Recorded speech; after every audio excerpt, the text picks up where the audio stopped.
cuidados sem temor. Falta o coração dorido, uso paz consolação. É porque nós não levamos tudo a Ele em oração. Andas triste e carregado de pesares e de dor. Ó Jesus, eterno abrigo, vai com fé teu mal expor. Teus amigos te desprezam, conta-lhes em oração. E por seu amor tão terno, paz terás no coração.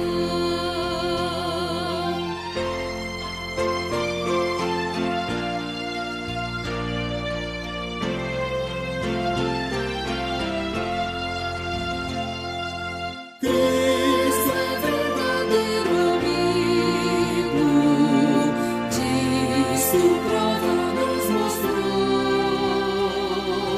Quando para resgatar-nos, Ele humilde se encarnou.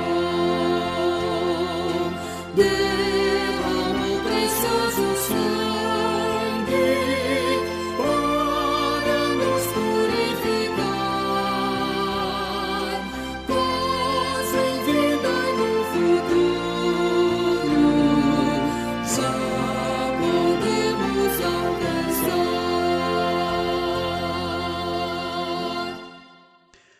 Bom dia, irmãos. É um prazer, é uma bênção de Deus nós estarmos nesta manhã de domingo aqui para compartilhar com os irmãos mais um pouco da palavra de Deus, dos nossos estudos através da nossa lição da revista Expressão, que nós temos estudado nesses últimos domingos. São lições às 7 igrejas do Apocalipse. E a primeira lição é a lição de número 7, que nós vamos estar estudando hoje. Mas antes vamos ter uma breve palavra de oração antes de nós começarmos. Santo e eterno Deus, nós te agradecemos pela bênção de podermos estar mesmo em nossas casas, através dessa transmissão online, partilhando e compartilhando com os irmãos o estudo da Tua Palavra, Senhor.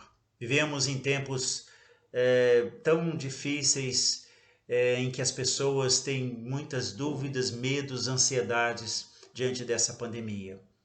Mas que o conhecimento da Tua Palavra, Senhor, possa nos encher de alegria, de esperança, de segurança, porque nós sabemos que a nossa vida não se limita a esta vida, a este mundo somente, mas que Tu tens um propósito de vida para nós aqui e na eternidade. Fica conosco, fala ao nosso coração, nos utiliza, ó Pai, nos usa como instrumentos da Tua Palavra, da Tua vontade. Nós te oramos, te agradecemos em nome de Jesus. Amém. Irmãos, então a lição que nós vamos estudar é a lição de número 7 e quando o Senhor Jesus escreve à igreja de Sardes. E o verso número 1 do nosso texto hoje diz: ao anjo da igreja em Sardes. Então, é o Senhor Jesus falando agora com esta igreja. E a história da igreja de Sardes tem muito a ver com a história da cidade de Sardes. A glória da cidade de Sardes estava no seu passado. Diz George Lade: Sardes foi capital da Lídia no século 7 a.C., viveu seu tempo áureo nos dias do rei Creso, era uma das cidades mais magníficas do mundo nesse tempo. Ela era situada no alto de uma colina amuralhada e fortificada, e sentia-se imbatível e inexpugnável. Precipícios íngremes protegiam a cidade de modo que não podia ser escalada. Seus soldados e habitantes pensavam que jamais cairiam nas mãos dos inimigos. De fato, a cidade ela jamais fora derrotada por um confronto direto. Por um confronto direto, ela jamais foi derrotada. Seus habitantes eram orgulhosos e arrogantes e autoconfiantes com relação a isso. Mas a história conta que a cidade, com toda essa proteção, com toda essa geografia dela e que aparentemente parecia ser uma cidade protegida, segura, essa cidade orgulhosa ela caiu nas mãos do rei Ciro, da Pérsia, no ano 529 a.C. Ciro cercou a cidade por 14 dias, ele descobriu uma brecha na muralha e ali ele penetrou e dominou a cidade. Por uma segunda vez também a cidade foi invadida e sitiada no ano então já agora 218, quando Antíoco Epifânio dominou a cidade da mesma forma que Ciro. Então nós vemos aqui que nós vamos ver no decorrer do texto, no verso 2 já que nós vamos ler, quando o Senhor Jesus diz ser vigilante, essa cidade e essa igreja sabia a necessidade de como ser vigilante e por que deveria ser vigilante nesse sentido. E quando João escreveu esta carta à igreja de Sardes, a cidade de Sardes era uma cidade rica, mas totalmente degenerada. Sua glória estava no passado e seus habitantes entregavam seus encantos de uma vida de luxúria e prazer. E nós vemos então que a cidade, ela tornou-se, a igreja de Sardes tornou-se também como a cidade. Ou seja, em vez de influenciar, ela era influenciada. Era como um sal sem sabor ou como uma candeia escondida. A igreja não era nem perigosa, nem desejável para a cidade de Sardes. A essa igreja, então, o Senhor Jesus envia uma mensagem revelando a necessidade imperativa de um poderoso reavivamento. Nós vemos que a igreja estava caindo num torpor espiritual e precisava de reavivamento.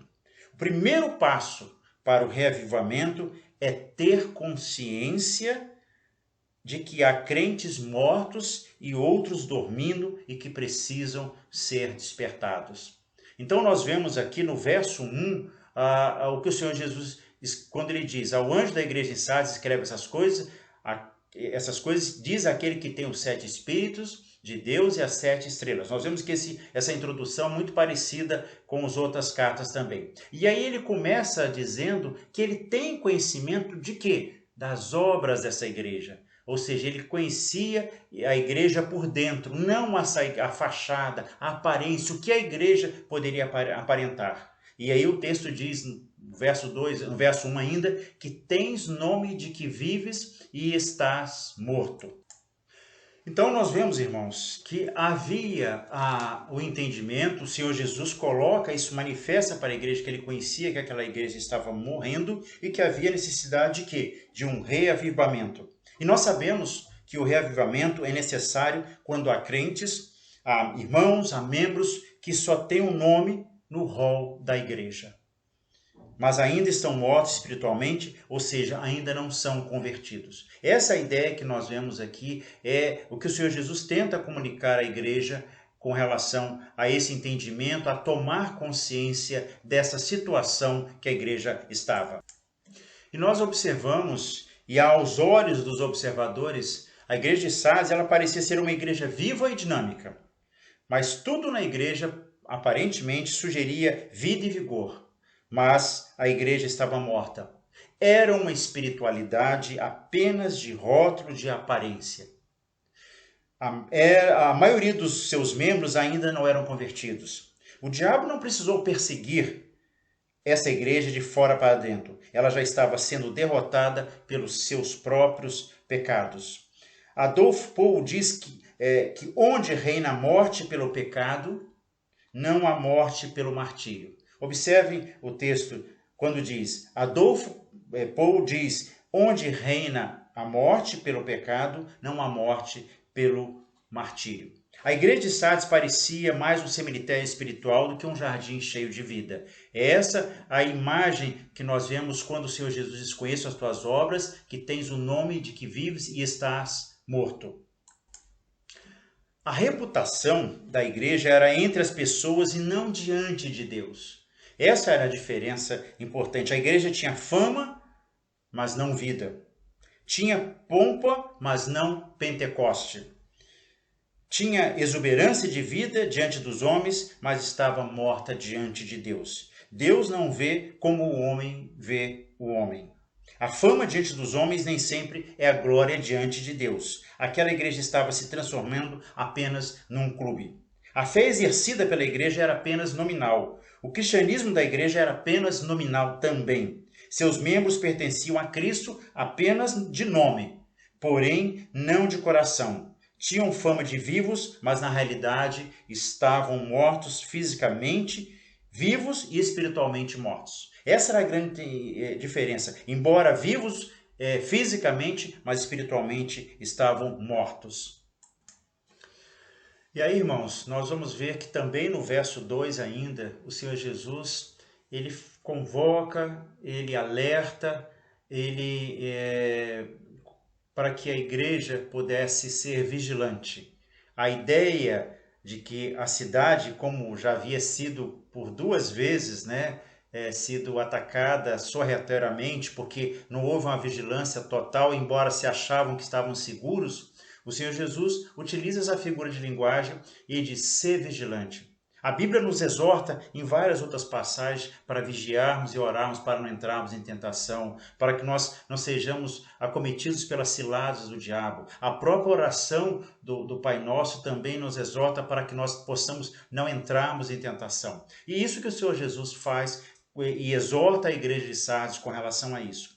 E aí ele vai também trabalhar quando diz: consolida o resto que estava para morrer, porque não tenho achado íntegras as tuas obras na presença do meu Deus. Aquela igreja poderia parecer, com as suas obras, com seu ativismo, muitas vezes, parecer uma igreja pujante, uma igreja espiritualmente ativa. Mas ele conhecia o íntimo da igreja, o íntimo das pessoas, conhecia a presença de pecados, e por isso que ele coloca isso: consolida o resto que estava para morrer, porque não tenho achado íntegras as tuas obras.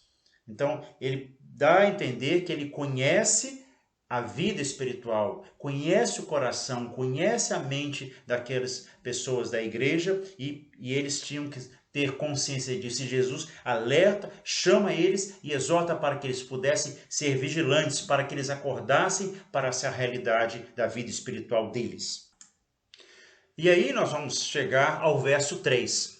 E o verso 3, a primeira parte do verso 3, tem uma sequência de verbos importantíssimos para compreendermos, então, a paciência e o amor perseverante de Cristo pela igreja de Sardes, ainda que ela não estivesse disposta a manifestar o mesmo amor e devoção ao Senhor. São tempos verbais que nós vamos estar vendo em que há, inclusive, num sentido imperativo. Então, a primeira aqui nós vemos: lembra-te, pois, do que tens recebido e ouvido. Pois, no tempo perfeito, então, nós vemos o recebido e ouvido. Guarda é um tempo imperativo, e arrepende-te, ou seja, é um outro tempo imperativo. É o Senhor Jesus exortando e cobrando e ordenando que a igreja. Lembra-te, indica urgência de que os crentes de Sardes trouxessem à memória o que já sabiam sobre Cristo. Ou seja, porque eles haviam recebido o conhecimento, haviam ouvido de Cristo e dos seus mandamentos, e dos seus ensinos e da sua vontade para com a vida da igreja. Ou seja, eles sabiam sobre Cristo e o seu compromisso com o agora. Ou seja, o que tens recebido no tempo perfeito indica um permanente propósito com relação à sua atitude diante da vida. Isto é algo que já haviam sido confiados às mãos daqueles irmãos e permanecia com eles. Ouvido significa que eles estavam ouvindo no tempo certo e no tempo determinado por Deus, nem atrasado nem adiantado. E os 2 últimos imperativos que nós vemos aqui, guarda-o e arrepende-te, os chamavam para uma ação imediata, não havia mais o que esperar. Por muito tempo, os irmãos da igreja de Sardes tinham vivido de modo negligente e Cristo suportou isso com paciência. Agora, o momento é de uma ação em direção a um avivamento, a uma revitalização. E aí nós vemos que o processo de avivamento sempre começa com o quê? Com o arrependimento. Então nós vemos que Cristo quer despertar naqueles irmãos da igreja de Sardes um profundo sentimento de insatisfação com eles mesmos, pela vida que eles estavam vivendo, ou seja, numa vida cristã apenas de aparência. Despertar naqueles um profundo sentimento de insatisfação com eles mesmos, para que eles pudessem olhar para as suas vidas e descobrissem que existia a possibilidade de viver em Cristo, com Cristo, de modo vibrante, fervoroso e com mais amor. Mais testemunho e mais poder aqueles irmãos poderiam estar. Nas palavras de Lloyd Jones, eles precisavam descobrir, então, que cristianismo comum não é suficiente, mas é exigido. Então, era essa a necessidade quando nós vemos no tempo imperativo do verbo: lembra-te, pois, do que tens recebido e ouvido, guarda-o e arrepende-te. E aí nós vemos que o Senhor Jesus vai levando eles inclusive ao entendimento de que havia uma urgência nisso. Porque disse: porquanto se não vigiares, virei como ladrão e não conhecerás de modo algum em que hora virei contra ti. A igreja do Senhor Jesus sempre viveu na expectativa da sua volta. Por mais que tenhamos passado mais de 2000 anos, a mensagem e a expectativa da vinda do Senhor Jesus, ela é uma realidade que todos nós temos que ter no coração e nas nossas mentes. Mas, entretanto, ele alerta, assim como lá mesmo, quando ele em vida ainda no seu ministério, em que os discípulos lá em Mateus 24 perguntam quando aconteceria a sua volta, e ele dá apenas alguns dados, algumas dicas, mas ele diz que o tempo da sua volta competia ao Pai. Então ele alerta isso para a necessidade da vigilância, de estar preparado para a volta, mas sem saber exatamente quando isso aconteceria. Ou seja, quando ele diz: se não vigiares, virei como ladrão, é a expectativa da vinda repentina, ou seja, a advertência da vinda eminente de Cristo é conhecida no Novo Testamento em vários textos, como eu já citei, Mateus 24, Lucas 12, Tessalonicenses 5:2, 2 Pedro 3, essa é a grande motivação, ou seja, para a igreja de todas as eras, para manter-se sempre alerta, sobretudo no derramamento da sexta taça da ira de Deus. É a mesma figura usada para despertar as consciências mortas. Isso nós vemos em Apocalipse 16:15. Portanto, Sardes e todas as outras 7 igrejas estavam familiarizadas com esse alerta, ou seja, da vinda repentina do Senhor Jesus. A advertência quando a vinda de Cristo carrega uma ambiguidade. Ou seja, porque em alguns momentos Cristo se refere àquilo claramente sobre a sua segunda vinda final, na consumação dos séculos, mas em outros momentos, como nesse dito aqui, a igreja de Sardes, nós vemos que refere-se ao juízo também de Cristo, para aqueles que não se arrependessem. E essa ambiguidade, então, nem sempre é fácil de se distinguir nas mensagens de Jesus. E isso é proposital. Por quê? Porque o Senhor Jesus quer que a sua igreja de todas as épocas esteja sempre atenta para essa eminência, ou seja, a imprevisibilidade da vinda de Cristo. A imprevisibilidade da vinda de Cristo é um intensificador para que a igreja sempre se sinta na urgência de manter um padrão de vida santificado, desperta e preparada para a sua vinda. Essa é o sentido de quando ele coloca para a igreja de Sardes, mas é uma mensagem para nós também nos dias de hoje.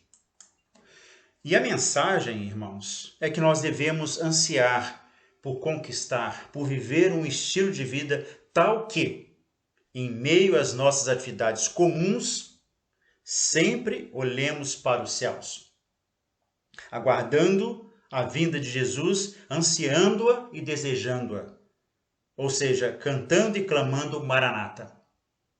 E ao mesmo tempo, devemos continuar a viver o nosso cotidiano da melhor maneira possível em um bom testemunho, em constante oração, cuidando e zelando daquilo que Deus confiou a nossas mãos. Essa é a mensagem que o Senhor Jesus coloca para a igreja de Sardes. Mas nós vamos ver na sequência agora, no verso 4. O verso 4 vai dizer assim: tens contudo em Sardes umas poucas pessoas que não contaminaram as suas vestiduras e andarão de branco junto comigo, pois são dignas. Aqui nós vemos o Senhor dizendo que ele tinha conhecimento que havia crentes, cristãos verdadeiros em Sardes. Ainda que houvesse ali poucos fiéis, uma igreja continua sendo uma igreja de Cristo, mesmo com poucos, ainda que esteja definhando. E aí nós vemos que o olhar judicioso, infalível de Cristo identificou a parcela fiel e essa parcela deveria servir de exemplo para a maioria infiel. Veja, irmãos, como esse cuidado que o Senhor Jesus tem quando ele percebe que existem umas poucas pessoas e que essas poucas pessoas poderiam ser o início de um reavivamento e que eles pudessem contaminar, então, agora aquelas vidas. Então, nós vimos umas poucas pessoas que não se contaminaram pelo pecado, pelo mundanismo da igreja. E essas poucas pessoas, então, elas sim poderiam contaminar agora num sentido positivo, num sentido de santificação, aqueles que ainda eram fiéis. Então, nós vemos que essa parcela deveria servir de exemplo para a maioria infiel. Aqueles irmãos são os que não contaminaram as suas vestiduras. Vestes é uma figura usada para descrever estilo de vida. Isso nós vemos em Efésios 4, em Judas 2:3. E branco é símbolo de pureza e de santidade. Isaías 61:10, Apocalipse 19:8, nós vemos essa demonstração e esse sentido figurado.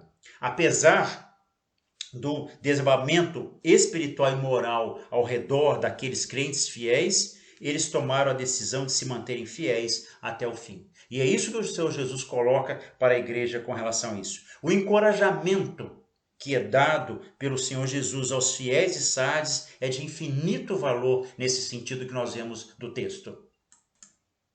E isso nós vamos ver nos versos 5, quando o Senhor Jesus diz: o vencedor será assim, vestido de vestiduras brancas, e de modo nenhum apagarei o seu nome do livro da vida. Pelo contrário, confessarei o seu nome diante de meu Pai e diante dos seus anjos. Então, primeiro, a importância dessa palavra que o Senhor Jesus fala para a igreja é que ele promete vestir pessoalmente os vencedores. Isto é, eles serão plenos naquilo que ainda possuíam parcialmente. Eles procuravam a santidade, mas ainda eram pecadores. Porém, o Senhor Jesus é quem termina a obra que começou, e aquela mesma obra que ele iniciou na vida de cada um.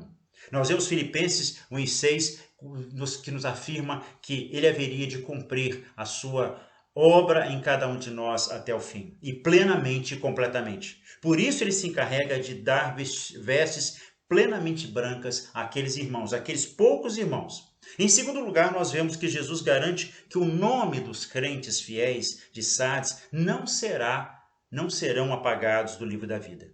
Mesmo Satanás, em toda a sua fúria, com o poder de todo o inferno e com todas as acusações falsas e verdadeiras, não tem poder para desfazer a obra consumada em Cristo. Apocalipse 12:10 nos dá essa certeza bíblica.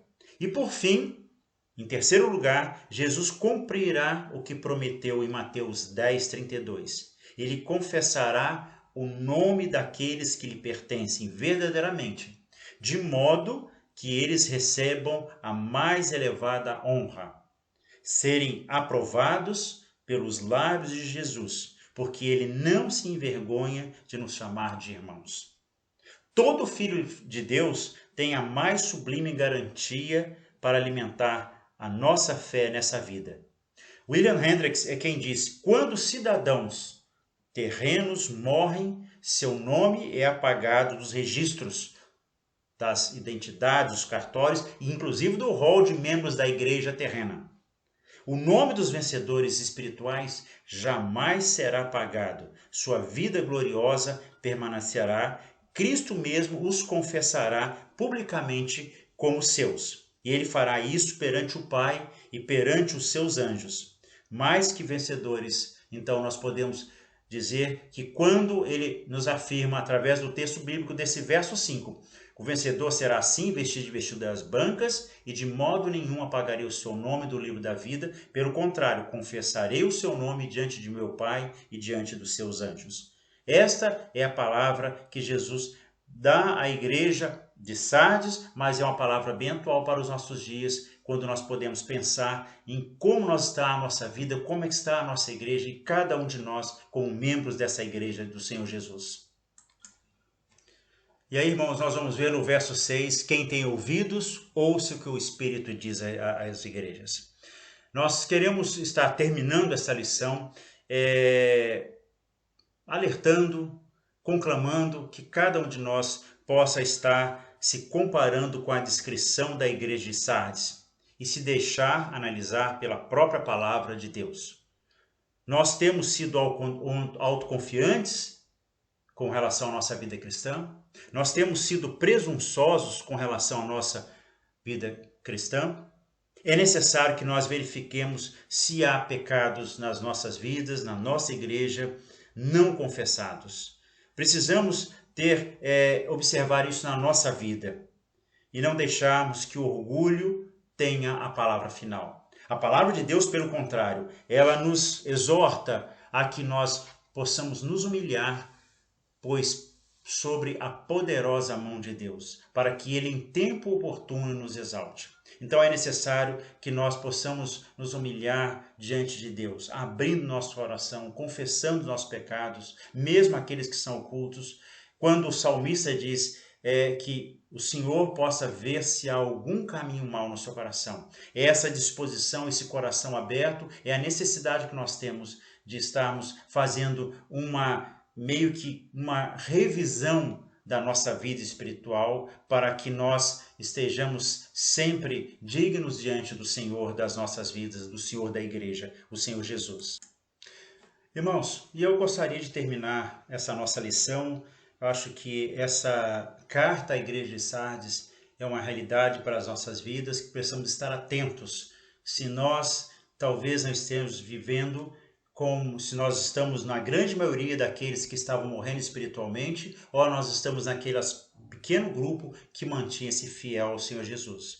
E nossa igreja, de alguma forma, ontem eu assistindo o Jornal Nacional, acho que essa é uma notícia muito alegre para a nossa igreja, como membros da igreja presbiteriana, a gente ver mais um irmão, e nós estamos vendo que é o segundo irmão presbiteriano e pastor, inclusive. O nosso ministro da Justiça hoje, o André Mendonça, é pastor auxiliar na igreja em Brasília, e agora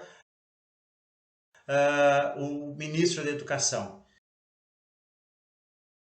Acho que isso é importante porque nós precisamos, primeiro, biblicamente nós somos instruídos pela palavra que nós devemos que orar pelas nossas autoridades. Mas agora, irmãos, eu acho que nós precisamos muito mais orar por esses dois homens, principalmente que são irmãos nossos, para que eles possam dar um bom testemunho realmente de que são servos de Cristo.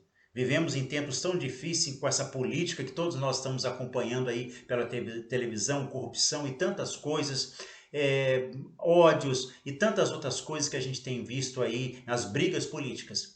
Que esses irmãos possam dar um bom testemunho de serem servos do Senhor Jesus, além de estarem servindo ao governo terreno aqui, mas que eles são também membros de um governo eterno, de um governo que transcende a dimensão humana, e que eles possam então estar dando a sua contribuição também como cidadãos na nossa pátria, no nosso país, mas que, acima de tudo, eles elevem e honrem o nome do Senhor Jesus.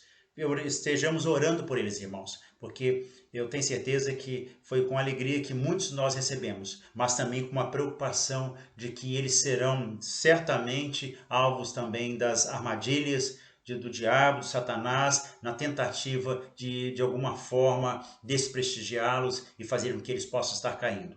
Que eles possam continuar firmes na sua fé no Senhor Jesus e fazerem um bom trabalho. Que Deus assim nos abençoe e nos guarde. Nós vamos parando e terminando a nossa lição aqui por hoje. Que Deus nos abençoe na semana que se segue. Amém.